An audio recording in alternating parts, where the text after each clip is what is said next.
Mission Log, a Roddenberry Star Trek podcast. Episode 192, The Mind's Eye.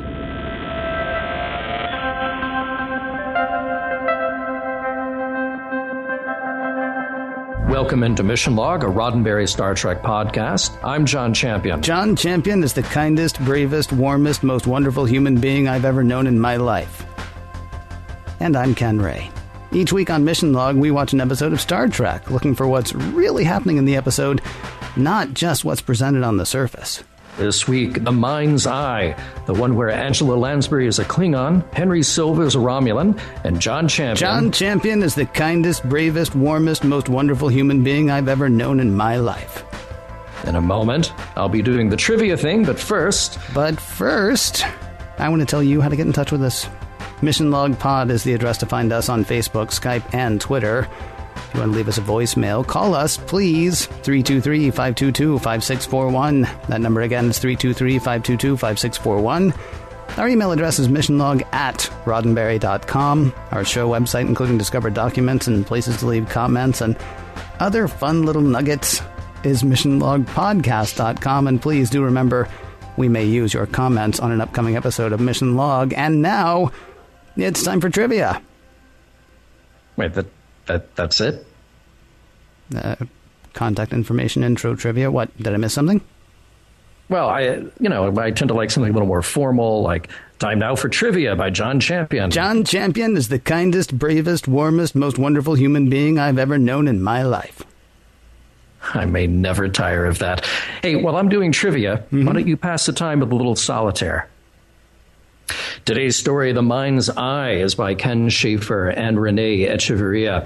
The teleplay by Renee Echeverria. Now, this is Ken's only writing contribution to Star Trek. He actually worked as a script supervisor on a handful of productions, including the new Monsters series in the 80s. His software company won an Emmy Award for pre-visualization software it had developed for the industry. Now, it was directed by David Livingston.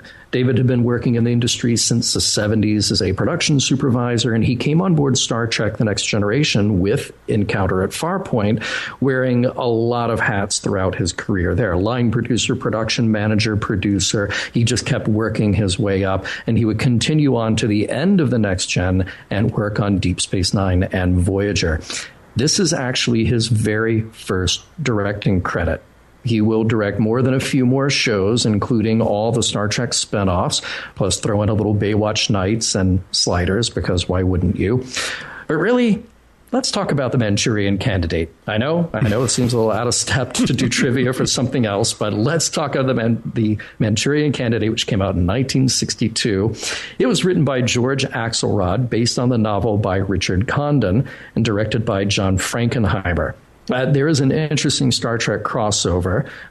Leslie Parrish, who appeared in the movie as Raymond's girlfriend Jocelyn, a few years later, she would appear as Lieutenant Palamas in the Star Trek episode Who Mourns for Adonais.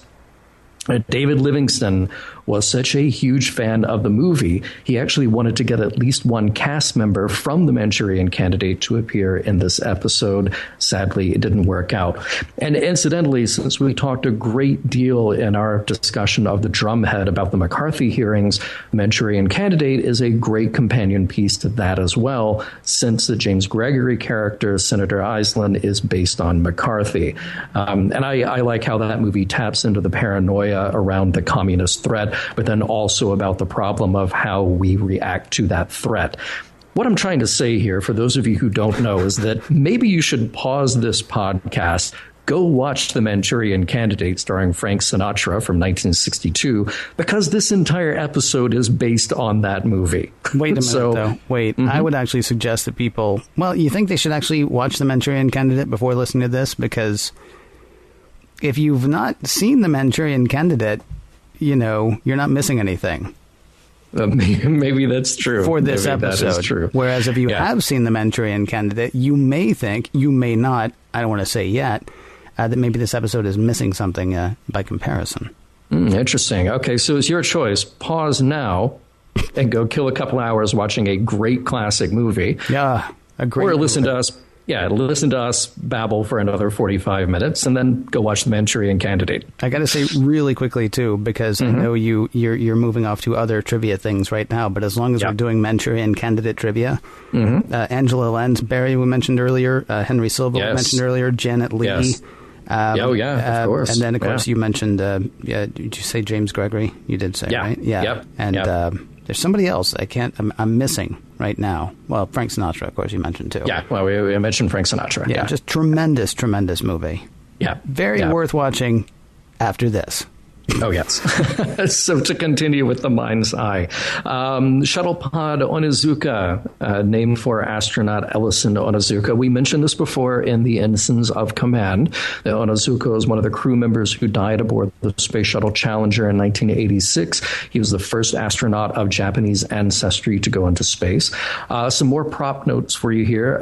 For the high-def remastering of this episode, they recreated all of Geordi's POV shots through his visor, and it's actually very, very close to the original. It's kind of cool to see those side by side. Let's see, those cargo containers that we see in Cargo Bay 4, they've been used on Next Gen before, but actually they go back a few more years before that to the original Battlestar Galactica. So you may have seen that same prop in that show in Buck Rogers, because, of course, pretty much anything in Galactica was also a prop used in Buck Rogers the next year. And I'm pretty sure that the visor sound effects, that whenever we see Geordi's POV, was also a sound effect used in Battlestar and probably some other sci-fi shows as well. Let's see, we have the first use of the phaser rifle here. We have our old friend Rick Sternbach to thank for that design, and David Livingston for choosing to go with that particular design. Let's talk about guest stars. We have Lawrence Dobkin as Ambassador Kell. Now, Larry worked on a huge number of mostly TV, but some film projects starting back in the mid-1940s. Everything from Bob Hope specials to the Mod Squad. He worked on the original Space Patrol in 1953, which I absolutely love. Look it up if you've never seen it. Well, after you've looked up The Manchurian Candidate. He worked on I Love Lucy, L.A. Law, the movie Patton. It just goes on and on. More importantly, though, he has more than a few directing credits to his name, some major shows, including his one turn on Star Trek The Original Series, directing Charlie X. We also have John Fleck as the Romulan Tabak. He appeared in True Blood, Weeds, Chuck, Carnival, Murphy Brown. Get used to him. He'll be back for Deep Space Nine, Voyager, and in a big way with Enterprise. Edward Wiley plays Governor Vague. He shows up on shows like Max Headroom, NYPD Blue, Jake and the Fact Man. His first professional acting credit is actually the movie Chariots of Fire, and it should be pointed out that he too will be back for more Trek with one appearance on Deep Space Nine. We also have Deborah Dilley as the mysterious Romulan female hiding in the background of Geordi's brainwashing scene. She goes uncredited here. She was actually working as a stand-in, and she'll be back with some more uncredited roles in front of the camera on more of Next Generation as random crew members. Oh, and we do have a voice actor here, also uncredited, Denise Crosby. That's a weird choice, I know, and I wonder if it'll pay off maybe somewhere else down the road.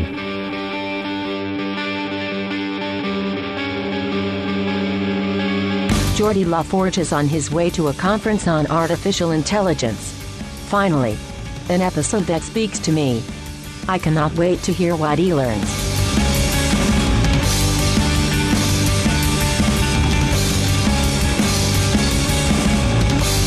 Prologue. Lieutenant Commander Geordi LaForge is in a single-person shuttle on his way to Risa for a conference on artificial intelligence. Because even in the 24th century, AI is still being held down by the man. Captain Picard has ordered Geordi to have fun and relax while he's away, and that starts with the trip. Drinks, music, games. Why doesn't he pass the time by playing a little solitaire? Because he's got a computer with which to play games. Things are going great. Until he's captured by Romulans. Act 1. The Enterprise is taking Klingon Ambassador Kell to the Klingon colony on Krios. Colonists are fighting for independence from the Klingons. The Enterprise is coming along because the governor of the colony, Vague, a loyal Klingon, thinks the Federation is secretly aiding the would-be breakaway rebels. Kel wanted Picard to come along specifically due to the assistance that he's provided to the Klingon people in the past. Picard assures Kel that the Federation is not aiding the rebels, which Kel says is good, since such aid would strike at the very basis of their alliance. Picard tells Kel that he'll be working with Worf on security matters.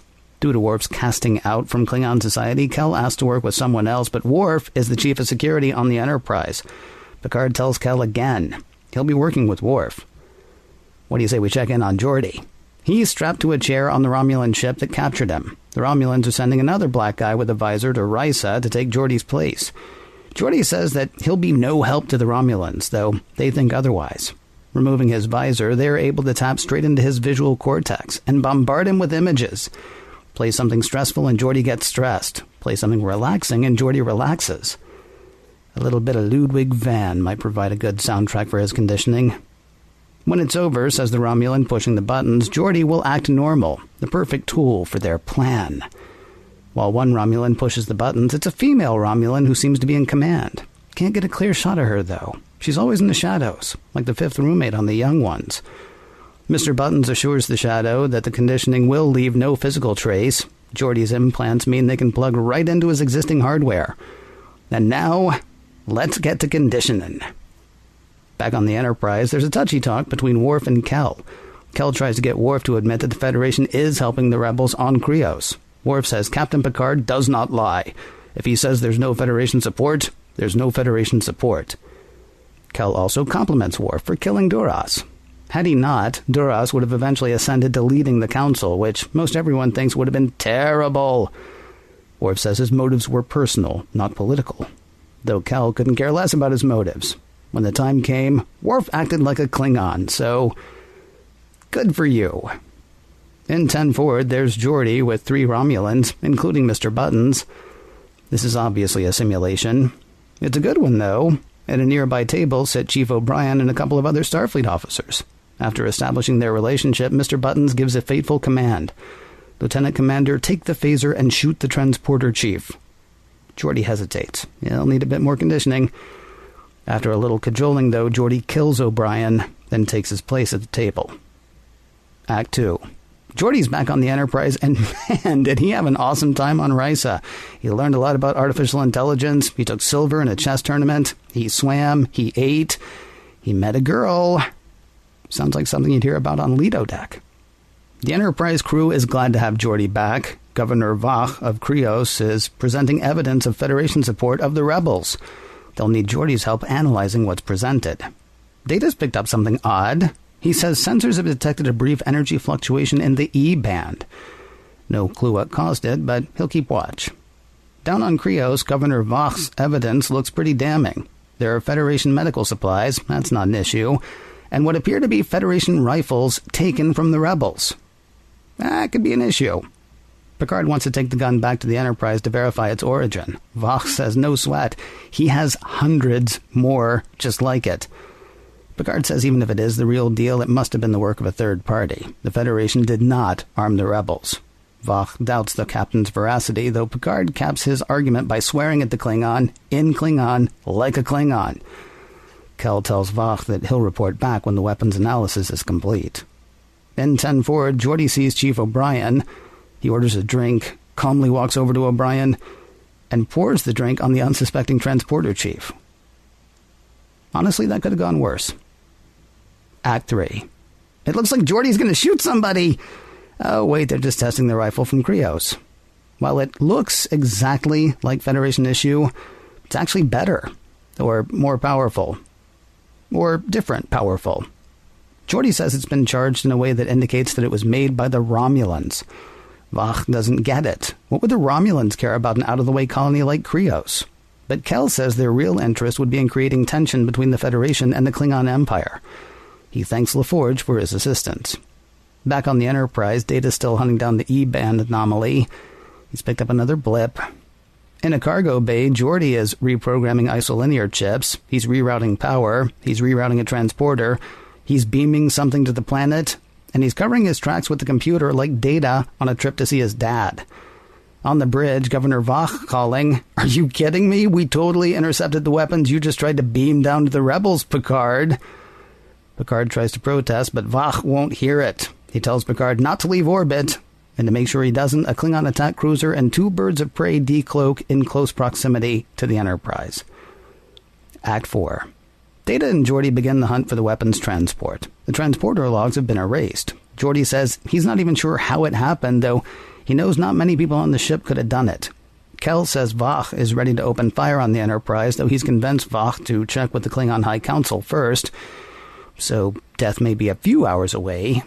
Geordi has an idea. If they can trace power flow over the past few hours, they might be able to figure out where the weapons were beamed from, bringing them one step closer to by whom.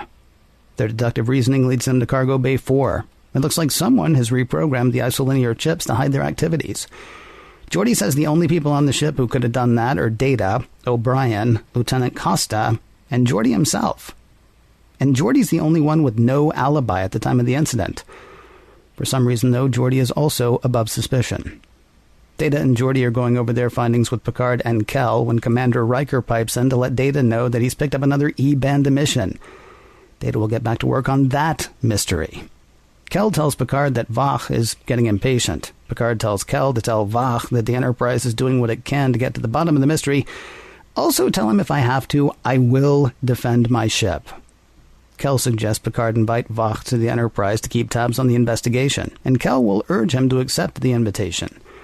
And now, if Picard will excuse Kel, he's getting the Kel off the Enterprise, right after a big meal of tentacles and stringy stuff. While he eats in his quarters, there's a chime at Kel's door. It's Geordi. Just the visitor Kel was expecting. It turns out Kel's the one handling the sleeper agent LaForge. Things are moving faster than he'd expected. It's a new plan. He'll bring Vach up to witness the investigation in Cargo Bay 4. When they get there, he wants Geordi to kill Vach with a hand phaser in front of a lot of witnesses. After that, Geordi is to say he acted on behalf of Starfleet in support of Creosian independence. Geordi says he understands. Act 5. Geordi wakes from a nightmare and calls Chief O'Brien. O'Brien is alive, which seems to sort of surprise LaForge. Sorry to bug you. Geordi goes to see Dr. Crusher, who gives him something to take the edge off. Where was that sort of hospitality when Sonny Clemens was on board? She spots a slight something medical something in his visual cortex. No big deal, though. Picard, meanwhile, is welcoming Kel and Vach back to the ship. Vach's not excited to be here, but whatever. Kel suggests they check out the investigation in Cargo Bay 4. Data has figured out that the E-band irregularities have come from inside the Enterprise. Time now to talk to the computer. What could use these E-band blips? Something that plugs directly into a person's brain. Say, like a visor, maybe. The next few minutes are a race to see whether Data will figure out what's going on in time to stop Geordi from killing Vach. Surprise, he does. With a call for help to Worf. Data explains that Geordi was kidnapped by the Romulans when he was supposed to be on Risa. Geordi's been what used to be called brainwashed. He also notes that 3 beings were together every time the E-band emissions occurred. Captain Picard, Geordi, whose visor was receiving the transmissions, and Kel, who was sending them. Well, this is awkward. Hey, Picard, can I stay on the Enterprise, please? I mean, officially, I'd like to request asylum on the Enterprise, please. Picard says he'll be happy to grant Kel asylum after Vach and his crew take Kel back to Krios and clear him of suspicion. Yes, say goodbye to Ambassador Kel. Geordi's freaking out, by the way. He remembers Risa vividly, though it takes Counselor Troi about 10 seconds to get Geordi to start remembering what really happened. She says he's off to a good start, though regaining his memories is a process that will take quite a while. The end. Vidi, what you did there. Vidi, what you did there with your old friend Ludwig van. Did you like that, Midrugi? I did. Yeah, there's a lot of references in this episode. Of course, the major one we'll talk about again. But let's talk about that shuttlecraft trip. Mm-hmm. It was cool. Somebody actually wrote to us early on and said this is kind of like what the self-driving car will turn into. You can sort of kick back, you can listen to some music. I'm still very concerned about the idea that people in the 24th century don't know how to party. Geordi asked for, boring music. Don't know how to party, though. I'm sorry. Arrival is scheduled for 09:32 hours, right? Which, correct me if I'm wrong, is like 9:30 in the morning. Right, yeah. 3.5 hours, according to Geordi. That makes it 6 in the morning when we see him on the shuttle. Right. And he's drinking. I have never wanted to hang out with Geordi LaForge more than I did at the beginning of this episode. Because, it is, as they say, it's 1732 hours somewhere. Yeah. See, now you assumed cocktail. I assumed this is Geordi. This is the 24th century. That guy's just he asked for a package of Tang. You think so? Really? To get him through the morning. I don't know. It has a swizzle stick, or maybe that was just a straw. So the Tang doesn't come out of solution. You got to stir it to make sure it stays. Yeah. Relax, have a good time. And my assumption was he had started that immediately. I do have a question though. He is going to a conference on artificial intelligence. He works with Data. Right. Why is Data not going to the conference on artificial intelligence? And why are Geordi and Data not actually running the conference? Right. Right. Just a thought. You want to see? They could do they could do putting on the Ritz. They could? Oh, no, I'm not going to do that. I'm not going to do that right now. Data can dance. And, you really want to see artificial intelligence in action. Introduce them to that dapper man about town. Right. I kind of thought that the whole excuse of having a conference on Risa, maybe they don't want a guy like Data. Maybe Geordi, they're just sort of letting pass because really it's just an excuse to get out of town and go to Risa. It seems to be. It's sort of like having a convention in Vegas. Now you are what? Conventions in Vegas are all work all the time, mister. Right. Don't let anybody tell me any different. Or you. You're kind of right about his whole not knowing how to have a good time exactly, because what does he say he did? I mean, it sounds like being on a cruise, honestly. He ate. He swam. He took second place in a chess tournament. Now, I'm assuming if it's a tournament, then you got to have, at least 16 people to start, right? Sure. Then you do elimination, then you do elimination, then you do elimination. Unless they're like speed chess players in Washington Park. Yeah, that's a lot. Days. That's a lot of time, right? That's a lot of time to spend doing that. I do also think, though, that everybody should have known that something was up the second that Geordi got back to the ship, because he told the story about meeting a girl that neither started nor ended in complete embarrassment or tragedy. Right. Troy should have been like, so it seems like you had a good time. Yeah, I met a girl. Captain? Yeah. Something is very wrong here. Right. Who are you and what did you do with Geordi? Yeah. Yeah, exactly. I do have a suggestion that the writers should have renamed Romulan Commander Tybak. Just call him Subcommander Exposition. Yeah. Because it's funny to me that this is a very complex plan. That they had to know, they had to intercept Geordi, they had to get him on board, and it had to be Geordi, and he had to be alone, right? Because he's the only guy with the visor, right? And then what do? They get him in the room where there's all this expensive, really menacing-looking equipment to hook him up to, and they're affecting his brain waves. I got to send these E-waves from another place. It's very complex, but what does the guy doing it have to do? He's got to explain all of this to the other person in the room with him. Well, he does have to explain it to us, of course. He does. He does, yeah. But I thought it was a funny, clunky bit of exposition at the beginning of the show there. What's interesting is I kept thinking the whole time, and this is something they could not have anticipated in 1991, Bluetooth. Oh, sure. He's walking around with a Bluetooth transmitter, and they've put in like a Bluetooth receiver on Geordi's visor. And yeah, I love that, it was the E-band. And like, what's that? Well, it's a thing we're making up. But here's the thing. It's totally plausible in the future that they would have that. By the 24th century, please, we'll be able to do that. Well, actually, by the 21st as well, it turns out. Right. So why not? Exactly. I got to ask a question, though. So the Romulans have this plan, as you say. They capture Geordi, and it has to be Geordi. And then it was dress up another black guy and send him. And, and hopefully he's never met anybody at this conference. Hopefully, the chief engineer for the flagship of Starfleet has never met anyone else, or nobody's ever seen a picture of him, like in one of the technical journals, maybe. Hopefully Leah Brahms isn't there. Right. Or anyone who he's ever come across. I was a little bit concerned about that guy because what happens to him after he comes back from Risa? Oh, my assumption is he's a Romulan. He's just a Romulan agent.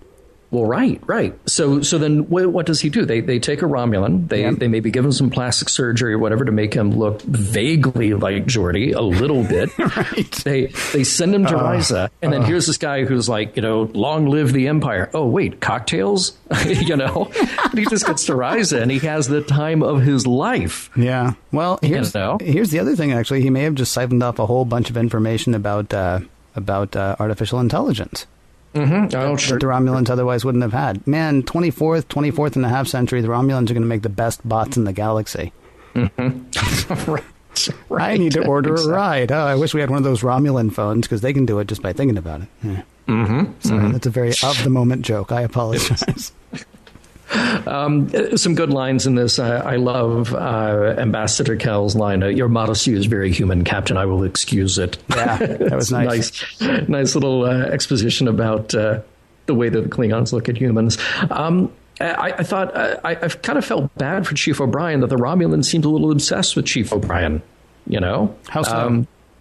Well, he's the guy that they want Geordi to kill in their simulation. Yeah. And then he's the guy that Geordi dreams about killing. He's the guy that, he dumps the drink on N10 forward. This is like, he's just the transporter guy. What did he do to anger the Romulans? Well, again, it has to be, we have to care a tiny bit more, right? That happens very early in the Manchurian Candidate when she says, Sergeant, take the gun and shoot the corporal. Yes. But, we're given to understand that the corporal is basically their mascot. Mm. So it's got to be somebody. It can't be just like random red shirt or random gold shirt, as the case may be. Oh, it could have been Wesley. Oh, but he's really gone. They're going to bring him back. They're going to bring him back for that. That's going to be his majestic return to TNG. Is getting shot by Geordi. By his best friend, though, and he was the mascot. Okay, you're making a case. His best friend, and I think the kid in Manchurian Candidate. He's so young and fresh faced, and it's Wesley all over it. If I ever saw one, you've already got Cole Meany on retainer at that point, though. Okay. Although seriously, we've already talked a million times about how much we love Will Wheaton. There are a lot of people who would have been happy to see Will Wheaton come back onto TNG just to get shot. That's very true. I'm not saying it's a good thing. I'm not saying it's a right thing. I'm saying it's a true thing. It is. Yeah. It is. Yeah, I agree with you there. Poor Worf. That guy, he's just still feeling the effects of his discommendation. It's got to be rough on him. But at least he gets a little bit of a thanks for killing Duras, if not an outright thanks. He's saying, many people would thank you for killing Duras. and I love the sort of the justification for it that Kell says, who cares for motives? Humans, perhaps. Yeah. Great line. Another great line. I got to ask a question, though. So Worf accepted discommendation because he didn't want to start a Klingon civil war. Mm-hmm. Mm-hmm. But we have heard repeatedly that no one speaks Worf's name. Right. Except then Kell comes. He's like, by the way, there are lots of people on the High Council who want to thank you. And I want to thank you, too. And I'm thinking this could still lead to civil war. Oh, right. The people who do speak Worf's name and the people who don't speak Worf's name. Yeah. Well, you might be onto something there, Ken. Maybe there will be some payoff for this. You think so? I just maybe there will be something related to this that pops up later in the story. It sounds like they're building something here. Can't wait to find out. Yeah. Picard, the master of diplomacy, swears well. Oh, he swears like a Klingon. He does. That's a good lesson right there, is that you got to meet people on their own level if you're going to be a great diplomat. And if it means swearing, shouting in a Klingon's face, then that's the way to do it. Yep. That was a good scene. I don't know exactly what he said in that scene, but I'm sure that one of our listeners who speaks fluent Klingon will let us know if we ask nicely. I'm sure they can't believe they let it go out over the air. I know, right? Now, at some point, Ken, somebody on the Enterprise should really have a serious talk with Data and Geordi about proper phaser safety. They are shooting this presumably more powerful weapon right there in engineering. Mm-hmm. There seem to be no safety precautions at all, nor any warning when it's about to be fired. Mm-hmm. Geordi's just like, oh, yeah, I guess we better do... And then it goes. And he just fires it. And Data's standing right there, just right there. Yeah, I don't understand how this didn't create more of a commotion, because if Star Trek VI taught us anything, it was, first of all, that, time is everywhere, but it's also just everywhere. Yeah, just everywhere. But it's also that every time a phaser is fired, an alarm goes off and security comes running. Every time a phaser is fired on the Enterprise, I mean, except for all those other times that no alarm goes off and that no one, even knows that it happened. But a particularly powerful phaser that nobody was expecting, right? You'd think it would have been more of a commotion. Yeah, and not even a phaser whose signature perfectly mimics the signature of phasers on the Enterprise. That's right. The computer would have looked at most phaser fire and go, that's just the Enterprise crew shooting each other up. But right, but now this. But this is different. Somebody better do. Data's right there. Yeah. Do you think Data? By the way, do you think Data? So I said in the thing. So Data's been trying to figure out what the whole E-band thing is, right? And I said, okay, now time to talk to the computer. And my initial thought was they should have been talking to the computer all the way because all they had to do was ask the right questions. Yep. Do you think Data finds it distasteful to query the computer? He might. Yeah. Because, I mean, it's sort of like, I should be able to figure this out. I'm going to figure this out. I'm not going to ask that. I'm not going to ask that thing. Oh, I'm sorry. That implies that the Data has feelings. Oh, yeah. Sorry. You can't go there. No, I wouldn't. I didn't even mean to. Yeah, you wouldn't dare. Let's talk about something else. The Klingon transporter beam is red. The Romulan transporter beam is green. Clearly, color coordination is a huge priority in the 24th century.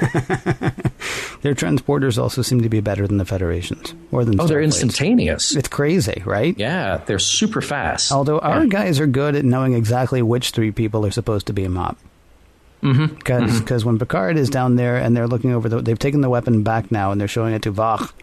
Right. And saying, hey, but this was made by Romulans. And Vach's like, I'm going to check it out.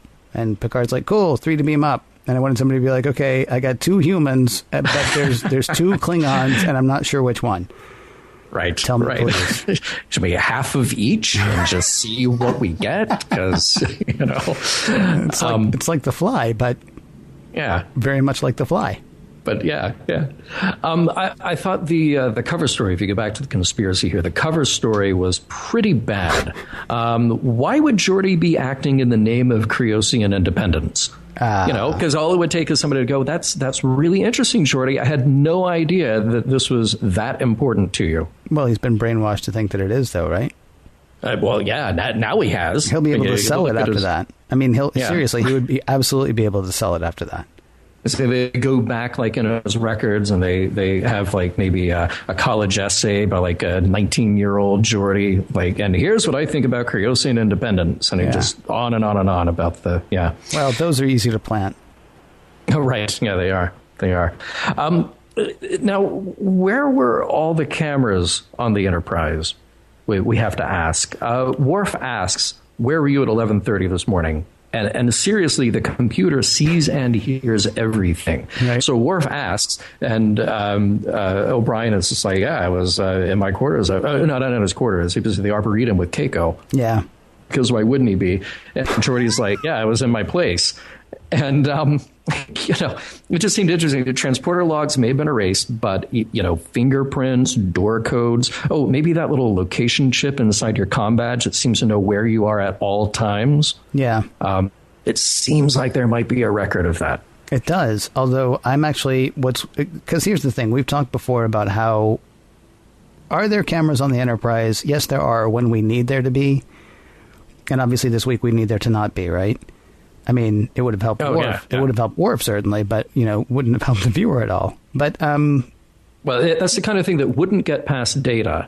Data would be like, where were you? And they say, okay, cool. I have like 9 ways to check this out. You tell Worf, and he's like, well, good enough for me. Well, that's the weird thing to me, though, is Geordi is like, so Costa has an alibi, and Data has an alibi, and O'Brien has an alibi, and I don't, but I'm Geordi. And Worf's like, well, then there must be a 5th person on the ship that could do this, because obviously it can't have been the 3 guys who it obviously can't have been, nor you.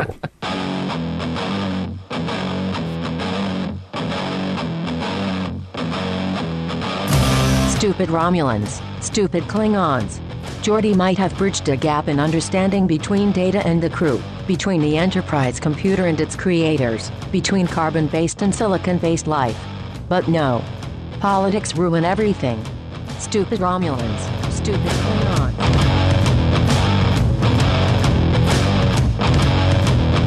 Techno geek, getting caught on stupid techno things. Here's what I want to know. Were the Romulans and Geordi on the holodeck for the time when he killed O'Brien, or was the whole thing happening in Geordi's head? Actually, Ken, I'm going to give you a third option that you don't have here. And it's probably because I just recorded recently a podcast about From Russia with Love. Okay. And at the beginning of that, you remember that Spectre had a training camp, and Red Grant is kind of stalking around, and he kills James Bond, but they pull the mask off and they realize it was just some other Spectre agent who was there for training, just some guy, and he really is dead. And I'm thinking this is the way that the Romulans behave too. It's like, you know what, we need to really test out Geordi's ability to kill people given an order. So if we have some Romulans who aren't doing anything at the moment, they're going to be the props in our simulation, and we'll just put a guy over there at our Fate 10 forward set. And if he gets killed in the process, and so be it. Maybe it was stun. Maybe to Geordi it looks like it was a kill. Maybe it was just a stun. But it was a pretty complex situation. I don't think it was just in Geordi's head.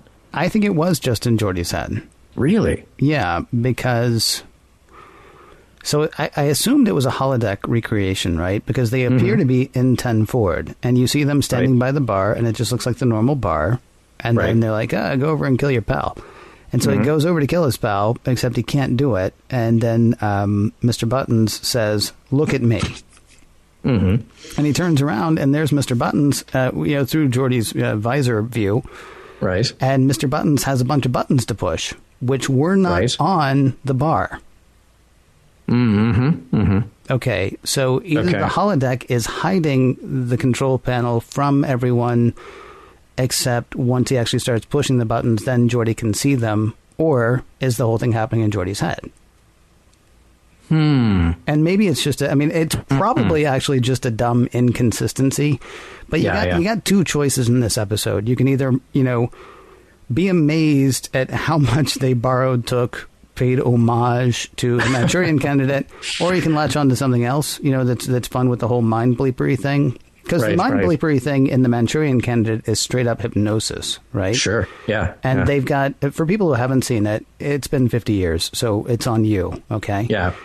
They've got the guys hypnotized, and they're sitting in front of a room full of military officers from the Chinese army, from the Red Chinese army, like there's a blue one. There's people sitting in front of the officers from the Chinese army, and all the guys are sitting there, but they're under the impression that they are at a garden party meeting or like a flower show meeting or something like that. And they think it's a bunch of old women that they're sitting in front of, and they think it's an old woman talking to them, even though it's not. I mean, they do the whole basically thing that with the hypnosis and the brainwashing, there's no technology thing introduced. And so when we see Mr. Buttons actually tapping buttons there, then suddenly I'm like, wow, did Geordi ever even leave that chair? Did they bring him in, strap him in the chair, and the next time he moves is when he's back in his back in the shuttle on the way back to the Enterprise? That's a good question. See, I thought it was either a physical set or a partial physical set, and then probably some holodeck type thing, because we know the Romulans can do holodeck stuff, sort of, kind of. How do we know that, though? Because I was thinking that, too, except it was the one where it turns out it was the kid. Yeah, it was the kid. It was the computer running the kid stuff. It wasn't even the Romulans, Yeah, because the Romulans seemed like they had the best holodeck technology, but then it turns out it was the little boy's computer. Yeah. In that episode that neither of us can remember the name of. Right. Well, and I don't want to jump ahead to Enterprise, either. What? I wouldn't dare do that. I wouldn't dare do that. I have no idea what you're talking about. Yeah, just forget I even said it. It's not an important thing. I think I kind of like it more if the whole thing happens in Geordi's head, actually, because that makes it, well, this is a really sick sentence to say. I think I like it more if it happens in Geordi's head, because that's more of a violation. You don't have like the whole, the set thing and the actors thing, or did he really kill a guy? Although the did he really kill a guy thing is kind of interesting. If we had actually seen, instead of the dead face of O'Brien staring at us, if we had seen a dead Romulan staring at us when Geordi goes to sit down, that would have been a serious amount of mind bleepery, and also would have screwed Geordi up a whole lot more once he uncovers that memory. Oh, yeah. Wow. Yeah. Yeah, no kidding. Call somebody. Right. Well, there's a lot to worry about there with Geordi's mental health. Yeah. I am concerned a bit about the idea that anytime somebody from the Enterprise freaks out and almost causes total destruction, that they seem to just sort of go back to their jobs like nothing happened. So Data, we've seen do this. And yeah, he just got reprogrammed, but he's fine. Just let him back here. Picard, totally assimilated by the Borg. His strategic knowledge led to the deaths of 11,000 people, still in command after a short trip to France. Now, he cried it out. He was able to have that moment. He was able to have a good cry about it, work out his emotions that way. But still, he's back in the big chair. Geordi now, reprogrammed by Romulans to assassinate the Klingon governor. Let's just talk it out. I actually do wish, and I think it would be very different if it was done today, that there was some long-term effect on him. Mm-hmm. I love the way this episode ends. Even if it's a little clunky, they're trying to get across something about Geordi and the state that he's in. And it's really dark. It's really frightening.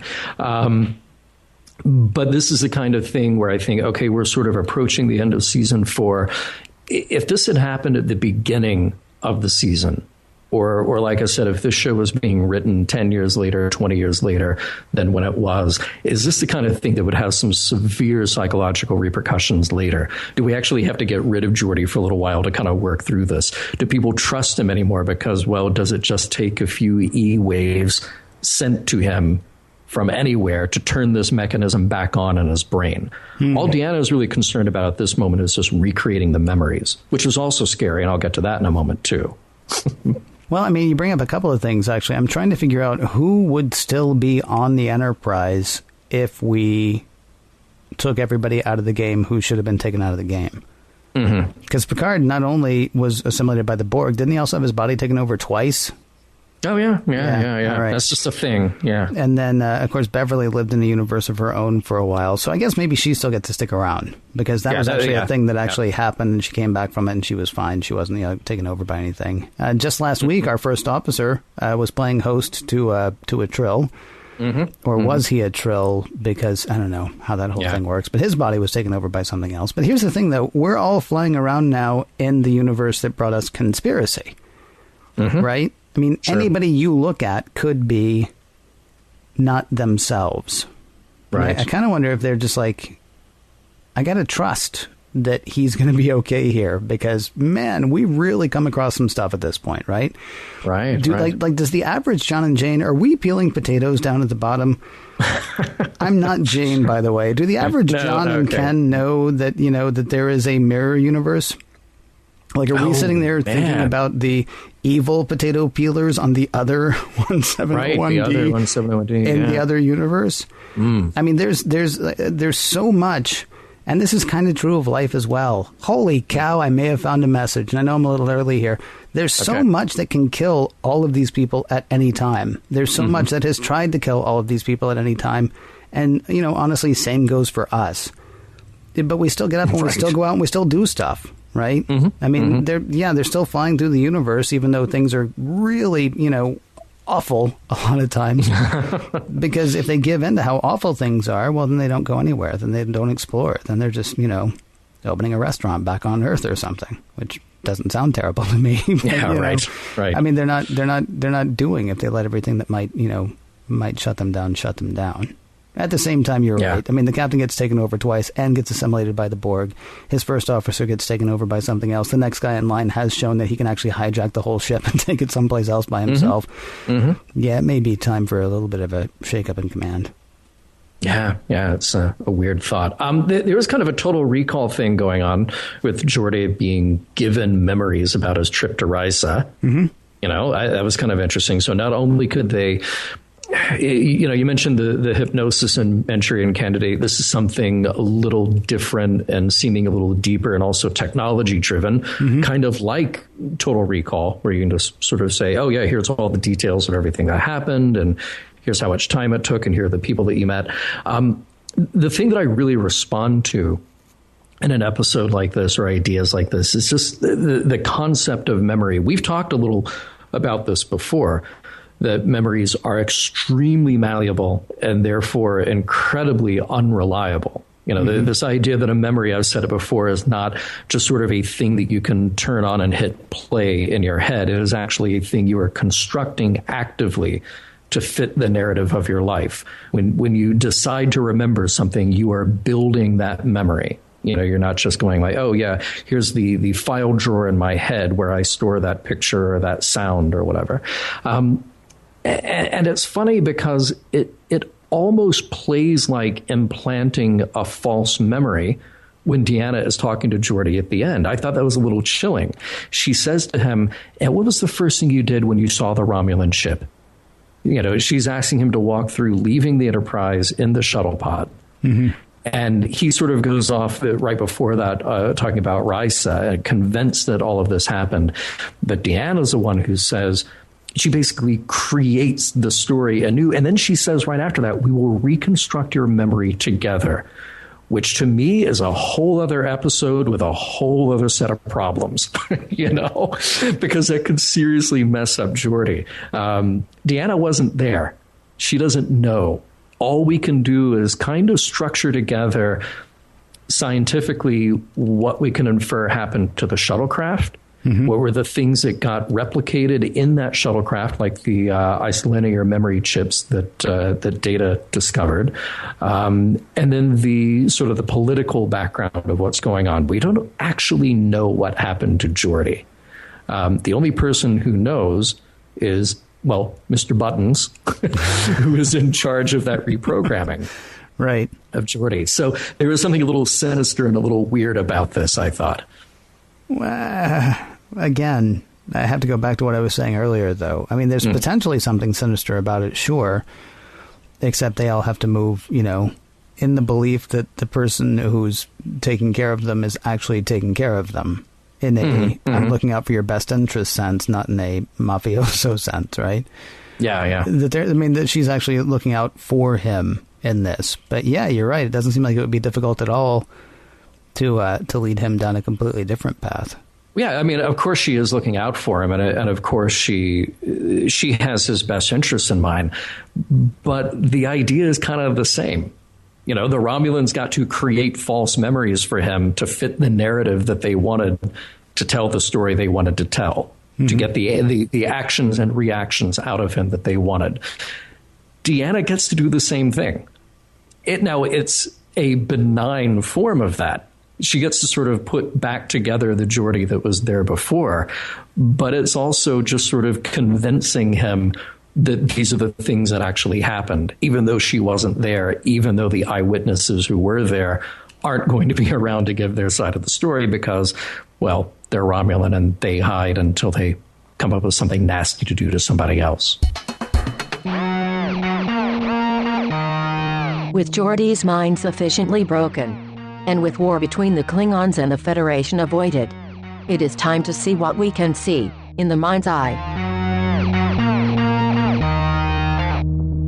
The eye of the mind of the Manchurian Candidate, John. It's the time to ask the questions about messages, morals, and meanings, and whether or not we think the episode holds up. And I put the question to you, sir, does this episode, The Mind's Eye is actually the name of the episode, does it hold up? If you've never seen The Manchurian Candidate, this episode will blow your mind the first time you've seen it. You'll think, oh, this is so cool. It's got intrigue and spies and brain reprogramming and all this crazy stuff. And will Geordi be able to go through with it? And will he just dump more drinks on O'Brien? What is he up to? You know, all these good questions here. But if you've seen The Manchurian Candidate, then you see this and you either think, wow, that was a nice little homage to Manchurian Candidate, or you think, I've already seen this before. It's a good episode in that it successfully builds tension, but at the end of the day, it's really just about solving the mystery, solving the problem of what happened to Geordi and how we be able to get out of it. There is some good expansion here of what's going on with the Klingons. Worf's actions are still there to haunt him, and there's still a fracture among the top political structure of the Klingon Empire. And the Romulans, like I said, are still kind of sneaking around in the background. So in that sort of universe building that Next Generation is doing, this sort of fits in as another piece of the puzzle there. But your enjoyment of this episode honestly may just come down to how you feel about the homage that is this entire piece. I respect the fact that they sort of from the beginning, David Livingston said, I'm a huge fan of this movie. I am making my version of Manchurian Candidate and doing it on the platform of Star Trek. Mm-hmm. And I've said that before, Star Trek as a format is a universe that we can play in and tell different kinds of stories. So we can tell horror stories, and we can tell stories that have sort of social or political commentary and consequence. And we can tell stories that are political thrillers like this. So cool. You got to use these characters to tell that story that you really respond to. At the end of the day, though, what did we really accomplish other than the director getting to say, hey, I love this movie. I want to tell it again. Yeah. So it's a tough call for me to say whether or not it holds up. It holds up in many ways. I think the characters are good. I love Geordi's moment at the end, the sort of anguish, realizing what he's been through. Mm-hmm. But then I think, well, I just watched Manchurian Candidate last night, and I love that movie. Yeah. And this retells that. I guess that's a whole other show that you and I could have, is discussing the merits of an homage versus a remake versus right out stealing an idea. So, right. And there are differences. There are definitely some differences here. So that's not to say that beat by beat it's the same, but the premise, the backbone of this is kind of the same. What about you? Well, yeah, I mean, beat by beat, you're right. I mean, this is not Gus Van Sant's Psycho, right? No. Which I think had one shot that was different, and otherwise it was pretty much a frame by frame remake, as I understand it. Right. And not worth watching. Watch Psycho again. Janet Leigh. Wow. Yeah. Anyway. Yeah. If you've not seen The Manchurian Candidate, this will be great. And then you'll watch The Manchurian Candidate, and you'll actually be in a better position than I'm in, because you will love this episode, and then you'll really love The Manchurian Candidate. And then you might actually have a fondness for this episode because it introduced you to that. If you've seen The Manchurian Candidate, though, yes, they're doing an homage. Yes, they're doing it off of the hat. The problem is, that is just an amazing movie, in my opinion. It's shot beautifully. It's acted incredibly well. There are moments of levity in that movie that are really bizarre. I mean, they seem to sort of come from out of nowhere. There's tremendous sadness in that movie. He's a hated character. Our main character in The Manchurian Candidate, well, I don't know, it depends on who you think the main character is. The guy who is Raymond. The greatest guy ever lived, or whatever. Right. He's actually, I mean, he is a despised character as that movie begins. Geordi is not. I mean, the edges are softened here. Plus, you got to do the whole thing in 48 minutes. Yeah, right. And so if you've seen The Manchurian Candidate more than once, if it is a favorite of yours, and it's not one that I go back and watch over and over again, but it is a movie that I love, and then I have a hard time with this episode, especially if you don't mind me transitioning to the messages part of it. Well, I feel like The Manchurian Candidate has message, and this episode is largely stripped of that, if not entirely stripped of it. But let me ask you about message first. Are there any in this episode, as far as you're concerned? No, I mean, I think really this episode is about the political intrigue. Like I said, it's an episode that builds tension. And again, David Livingston's a fan of Manchurian Candidate. So am I. Mm-hmm. So I respect the idea that you love that story so much that you wanted to tell your own version of it. And like I said, there's this whole gray area about morals, meanings, messages, or the very idea of doing a remake when maybe you're not going with the morals, meanings, messages of the original, or putting sort of a new spin on that. I think if you take this purely on its own, there's not a lot there, but maybe there are some little things that are threads in this. having allies is important. We see Picard at work here as a diplomat again, working to maintain peace, and allies need to work together to maintain peace. It's interesting that the Klingons assume that everyone is out to fight them. Picard assumes that peace is the default, and anything that would interrupt that along the way is the problem. So their points of view are totally different. So there has to be sort of a moment of convincing and finding common ground there. So seeing that happen is an interesting idea in this. Like I said, I'm also fascinated by the idea of memory. It's something that you can't really trust. That even your own memory, you can't really trust. So that's not necessarily a message, but it is an interesting idea to play with, because you can just keep going further and further down the rabbit hole as far as that goes. Also, beware the Queen of Diamonds. I'll throw that there. Nice. Okay. But yeah. What else? I mean, because like you were starting to say there, it kind of hinges on Manchurian Candidate. Yeah. Well, I mean, Manchurian Candidate, maybe it's because it had a longer time, or maybe it's because we're not dealing with alien races. That movie was a psychological thriller, as is this episode.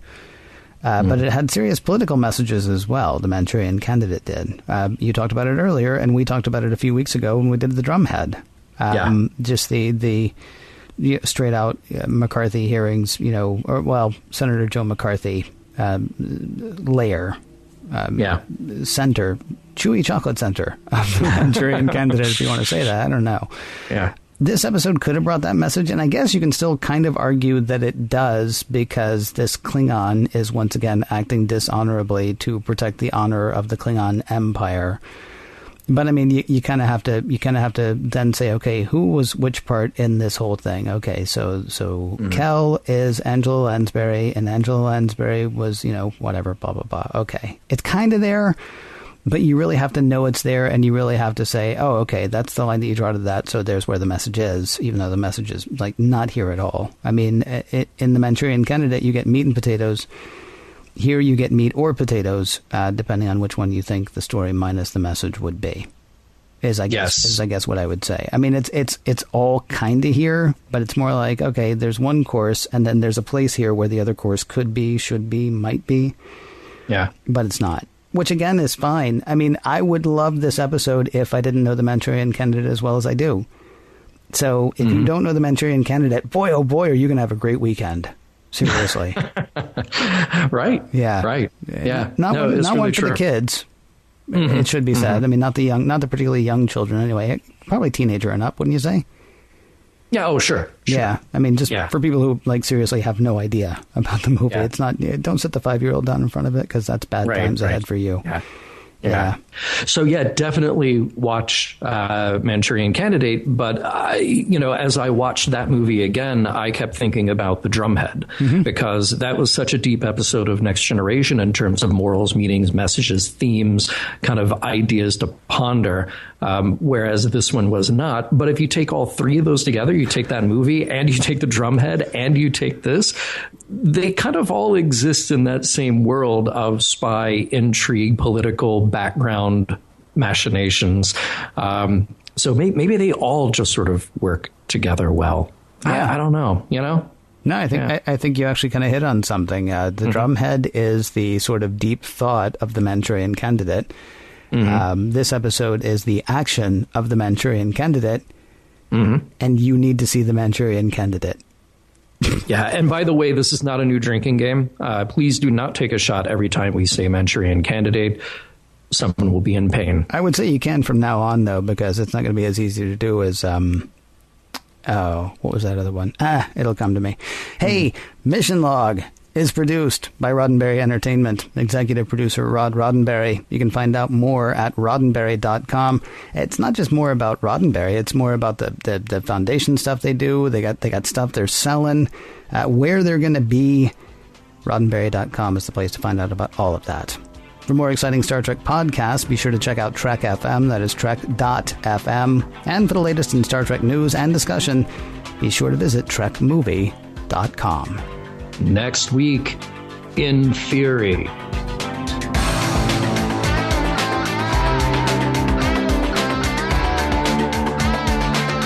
Some of the music for Mission Log provided by Warp 11, online at warp11.com, and from the album Messages by Key Theory, free to download at kitheory.com.